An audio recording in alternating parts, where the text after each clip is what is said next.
If you do not understand white supremacy, what it is, and how it works, everything else that you do understand will confuse you.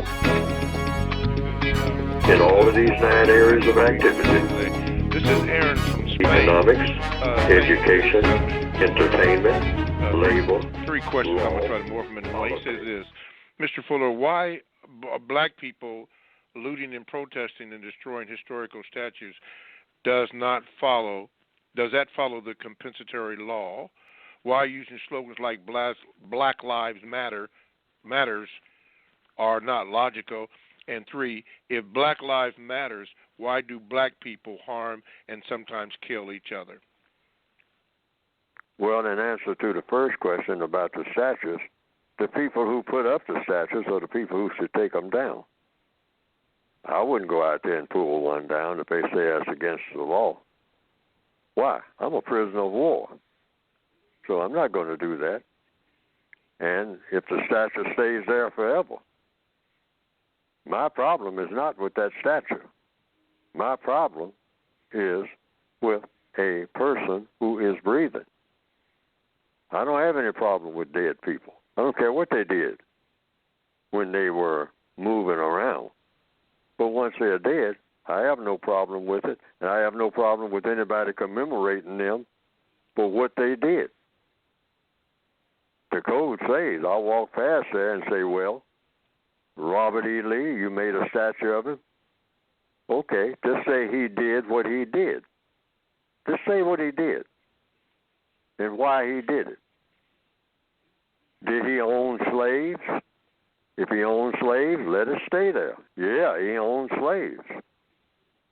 Who was that slave? Well, the people that came before me, who made me a slave. Let it stand there, stand on there. What is this? What is this statue taking up all this space for? What is the message? I want to know what this person's reputation is. Why you made a statue of this person, but tell it all. Don't tell part of it. Tell it all. How many battles they fought and all like that, and what they fought it for, states' rights or whatever. But put down everything, not some things, not pick out things. All of the major things that the person did. And the main one is, did this person own slaves? And if the answer is yes, put that down there in the biggest letters. Slavery is important. Who were the slaves? How did you treat the slaves? Being slaves, because being slaves means you automatically were mistreated. This person was a mistreater? Oh, yeah, I want to remember him. No. Don't tell me that Adolf Hitler didn't exist. No. Yeah, tell everything about him. Everything. Don't leave out nothing. So we'll know who he was. Mm-hmm. That's the whole point of having history. Okay, now what was that other question? The second question, he had 2 more. Why using slogans like Black Lives Matters are not logical? Anybody can use any slogan they want to.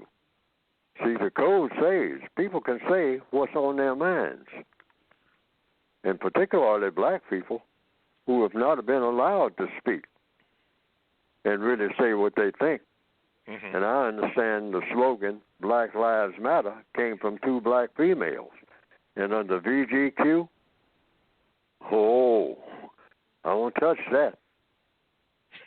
That is absolutely prohibited. Victims guaranteed qualification. Every black person has the guaranteed qualification based on logic and based on justice to say about his or her condition whatever he or she chooses to say. Whether Neely Fuller or anybody else agrees with it or not, that is supposed to be a guarantee.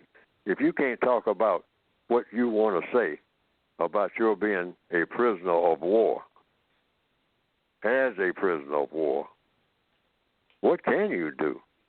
You should be able to say anything about your condition with no one trying to overrule it, or even desiring to. Okay. And the third question is, if black lives matter, why do black people harm and sometimes kill each other? Oh, black people harm and kill each other because that's what we have been trained to do by the white supremacists. And I understand in history, all the historians I ever talked to said black people were harming and killing each other before white supremacy, called tribalism, which they do to this very day in huge numbers with the white supremacists' permission and help. And I understand that whole thing that happened in 1994, I think it was 1994, in Rwanda, 800,000 people in just a couple of weeks hacked each other to death in a place called Rwanda, in what black people call the mother continent. 800,000 black people killed each other in a matter of a few weeks. 800,000, using mostly machetes, which is all the tools that they had to do it.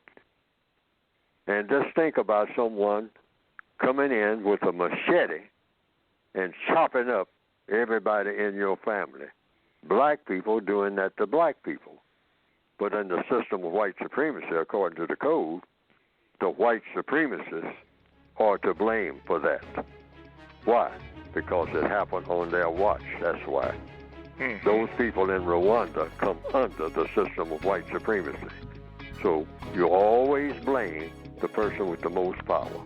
Okay. And the white supremacists have the most power over every non-white person on this planet here in 2020. And that statement that I just made is either true or false.